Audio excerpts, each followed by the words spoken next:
Hello, so in this video, I'm going to talk about accounts, documentation, and partners that you need on your investment journey. Now, ideally, you should have an investment account where you pool funds for future investment. So sometimes you may not have enough money, say for a real estate opportunity, or you might be trying to pool your funds together so you can buy stocks, or so that you can invest in whatever other options that you have. But you need a way to separate your investment capital from your day-to-day expenses. So you don't want to end up spending the money on operations. So you want to just separate that, maybe do a direct debit such that every month 10%, 20% of your income, you set that aside for the purposes of investment. So you pool the funds into one account, and then from that account, you can then, determine where you want to invest the funds in. Ideally, that account should earn above the inflation rate. So you shouldn't keep the money lying fallow. Ideally, you should put it in an account that is earning a return or earning an interest, and as much as possible, that return should be above the inflation rate, so that inflation is not eating into the money while you wait for an investment opportunity to come along. You can use an automated savings app, so you can do a direct debit that transfers your funds from your primary, current or savings account to an automated app that just helps you earn a return on that money. You can also use a money market fund. I've explained what that is in an earlier video. A money market fund typically comprises of treasury bills, government bonds. It's supposedly the safest investment you can make as a retail investor without taking any risk. So you can use an automated savings app. Most of them are benchmarked to money market fund rates anyway, or you can invest directly in the money market fund through an asset manager or a bank. So run through this checklist just to be sure that your investment account is the right type. Ideally, the principal and returns should be guaranteed. So that's why it's important that you invest with a bank or an asset manager. I've mentioned that the returns should beat the inflation rate, or at least be at par with money market rates, because sometimes the money market rates are lower than the prevailing inflation rate, but at least you have a sense of safety because your funds are sovereign guaranteed. Ideally, it should be an account where the return compounds. Many, savings apps and many money market funds compound on a monthly basis. So no matter, when you top up the account, if you're adding to it monthly or quarterly, that the return is added to the principal and it's compounded on a monthly basis. For safety reasons, use a licensed asset management company or a bank, because this is kind of like your primary account where you're pooling investment assets. So ideally, it should be in a safe account. There should be flexibility. So you want an account that allows you to top up at any time, redeem at any time, because once you see an investment opportunity, you want to withdraw withdraw the funds as soon as possible so that you can invest. So the account should give you flexibility. It shouldn't be an account where your funds are locked for a year, so it should be a very flexible account. And ideally, it should be online so that it's easy to send money. It's easy to redeem the money. You don't have to physically go to a bank or an asset management company before you can do transactions. For your account opening, anytime you want to open an investment account, there are certain documents that will be required. So I usually advise just create a folder, a cloud folder, where you keep the most recent version of your government ID, utility bill.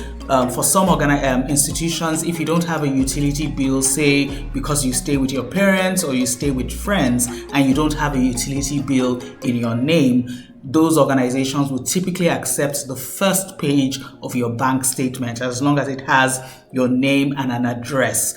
Usually that will be accepted as proof of address. And then, sometimes some organizations would ask for a passport photograph, particularly in Africa.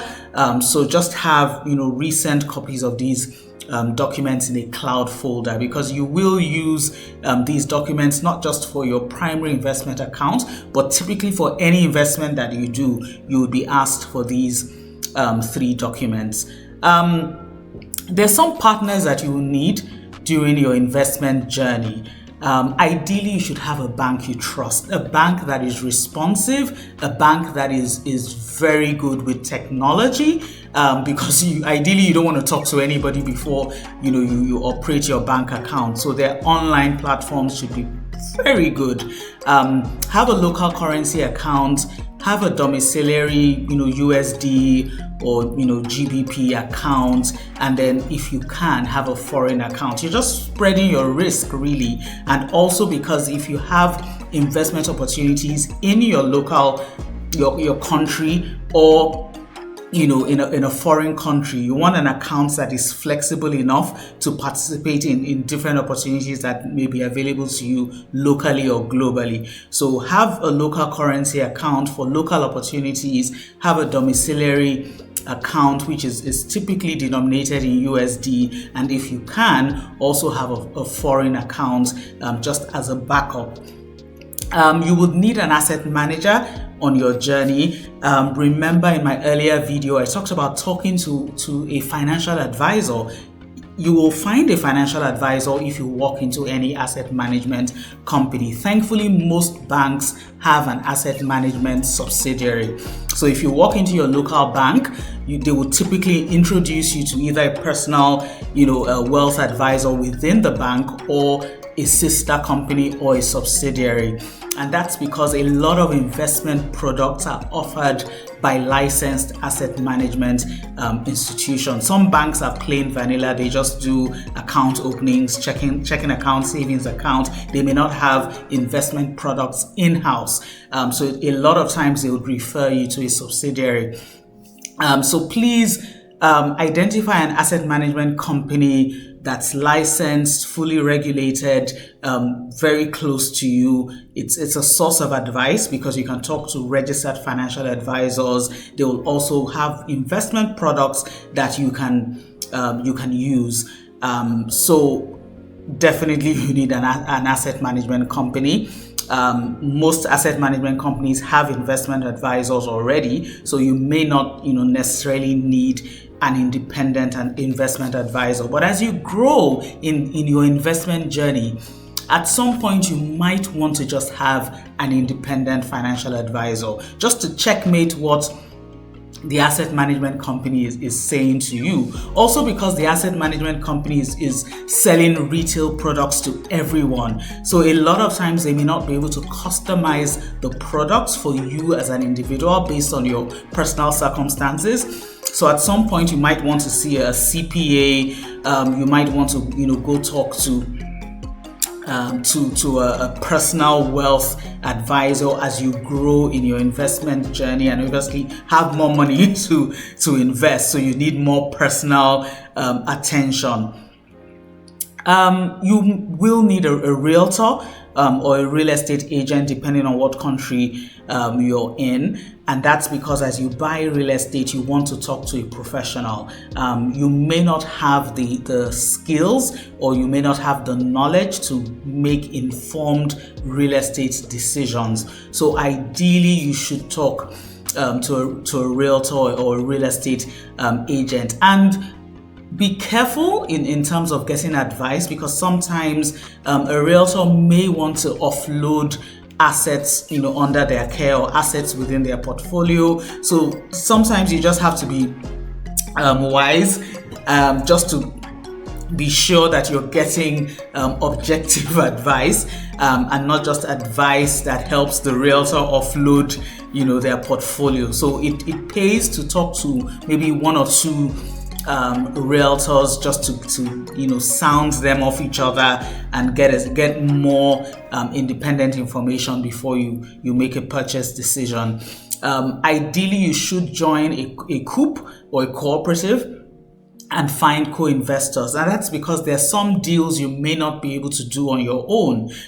For example, if it's a $1 million deal and you only have $200,000, you need to find 5 other people, to join you on that deal or that opportunity. And a lot of times this is where a coup comes in handy. Shameless plug, my coup is called Vizient Coup, and if you look at the resources, the additional resources section, it shows you how to join my financial cooperative, and that just helps you pool your funds with several thousand people or several hundreds of people, so that you can take advantage of deals that you ordinarily wouldn't be able to do on your own. And you always get preferential rates because you're coming as one group, you're coming as one institution. So because of the power of your capital, you're able to get preferential rates on a lot of investments and deals. Finally, you need a lawyer.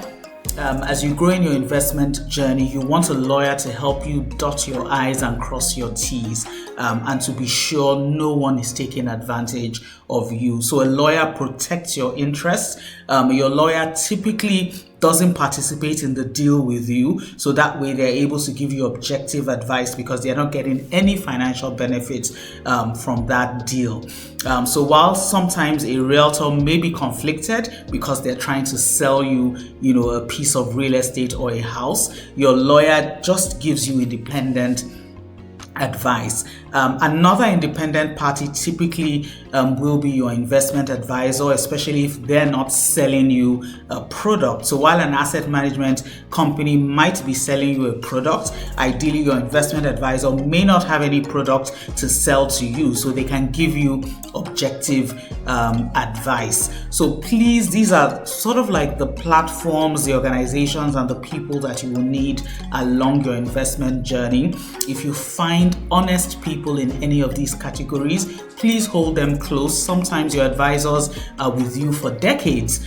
So take your time to find the right people, build a relationship with them, and they will help you along your journey. And very important, please do not announce your wealth until you have consolidated and protected it. People kind of tend to announce riches very early, or to announce wealth very early, particularly because we're in the TikTok and Instagram era. But ideally, you should have secured your wealth, which is where your lawyer comes in handy, your investment advisor comes in handy. You should have consolidated and protected it, before you go out there, to announce it. So that's just a piece of friendly advice. Now, finally, here's an assignment for you. Open an investment account, and if you already have one, just please check to be sure that it's right for you. Create a folder with digital copies of your account opening items. Like I said, you're going to need them again and again. And that's it. Thank you.